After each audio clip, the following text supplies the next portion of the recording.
سبيل الدموع سبيل مريح تنهد يا صاحي كي। हम लोग अभी एक गांव में हैं और यहाँ एक मज़दूर हैं, सिर्फ इनकी एक गाय बची है, बाकी हर चीज़ जो है वो ज़ाया हो गई है, बह गई है, घर ख़त्म हो गया है।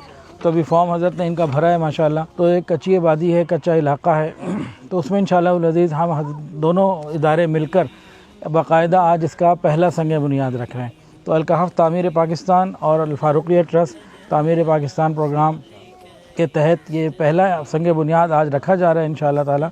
और इंशाअल्लाह उम्मीद है कि सिलसिला चलेगा और अल्लाह ताला खूब काम लेंगे। अल-कहफ़ एजुकेशनल फाउंडेशन और अल-फ़ारूक़िया ट्रस्ट की मुश्तरका काविश से तामीर पाकिस्तान प्रोग्राम का आगाज़ हो रहा है कि जो ज़्यादा मुस्तहिक़ीन हैं उनकी तामीरात मकान का सिलसिला आज से शुरू हो रहा है। अल्लाह करे कि इस सिलसिले में बरकत हो।